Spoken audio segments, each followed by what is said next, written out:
Welcome to Utisam Mathematics. I am on the series, the 7 building blocks of mathematics, block 6, simultaneous equation. In my previous video, I did something on substitution method.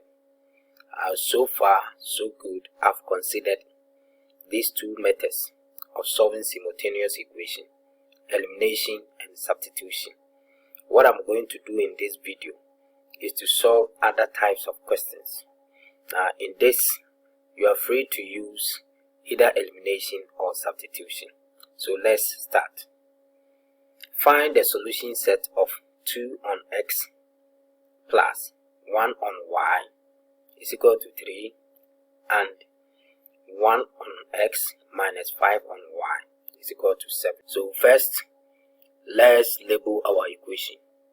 2 on x plus 1 on y is equal to 3. Let's label it as equation 1.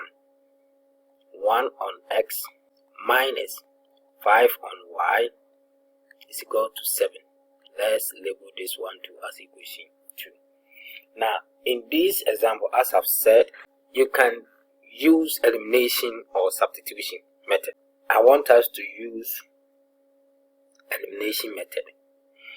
Now, we have 1 on y and then minus 5 on y. Okay, so we decide the variable that we want to eliminate.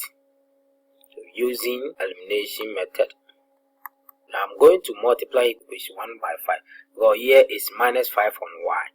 So we are going to have 5 times 2 is 10 on x. This becomes 5 on y, and 5 times 3 is 15. Let's label this one as equation 3.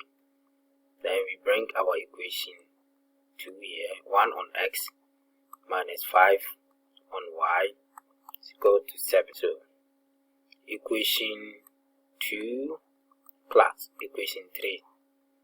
And we have on the left hand side 10 on x plus 1 on x is equal to, this will go to 0. 5 on y minus 5 on y will go to 0. And 15 plus 7 is giving us 22.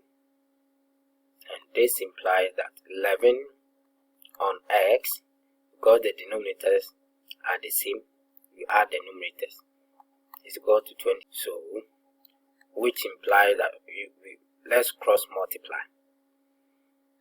22x will be equal to 11, and we divide both sides by 22. So our x becomes 11 here 1, 11 here 2, 1 on 2.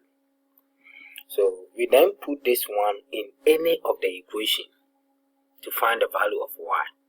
So let's put x into equation 1.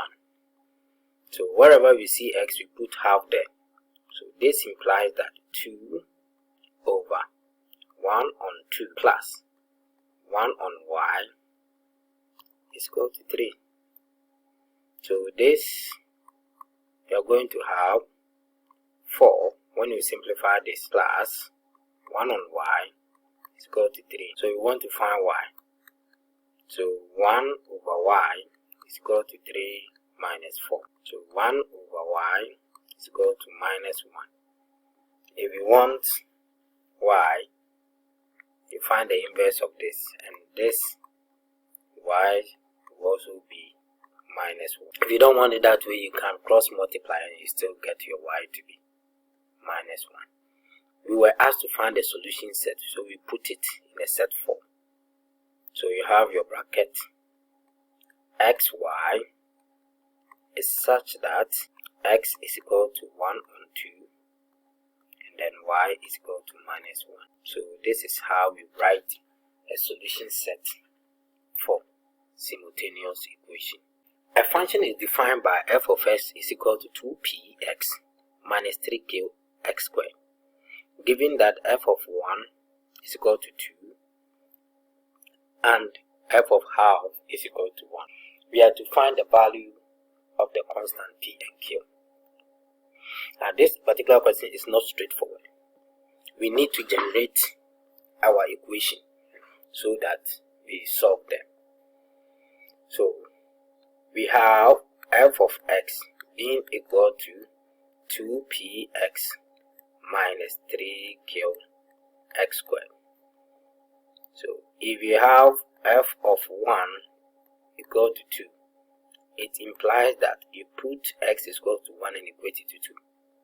So 2p times 1 minus 3q times 1 squared giving us 2. So when we simplify, we have 2p minus 3q is equal to 2.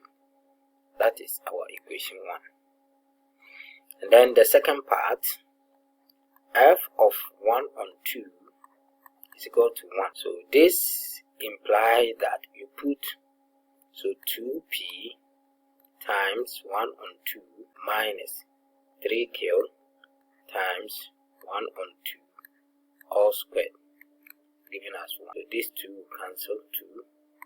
So we have p minus 3q times 1 over 4 is equal to 1. Now this is a fraction. You can clear the fraction by multiplying through LCM 4. So 4p minus 3q is equal to 4. So let's label this one as equation. Now we have our first equation being 2p minus 3q is equal to 2. Once again, I want to use elimination method because this is easier to use. We have minus 3k here, minus 3k. We can easily eliminate q. So how do you eliminate q? Let's subtract the two equations. Equation 2 minus equation 1. So 4p minus 2p giving us 2p, which is equal to minus 3k minus 3k will go to 0. This is 2. So p will be equal to 2 on 2, 1. We divided both sides by 2. Let's put the value of p into equation 1. So which implies that 2 times 1 minus 3k is equal to 2. So we have 2 minus 3k is equal to 2. So let's group the like terms. Minus 3k is equal to 2 minus 2. So minus 3k is equal to 0. Divide both sides by minus 3. And 0 divided by any number, we have q to be 0. So therefore, p is 1, then q is equal to 0. Viewers, thank you very much for watching this video. If you have not subscribed, kindly click on the subscribe button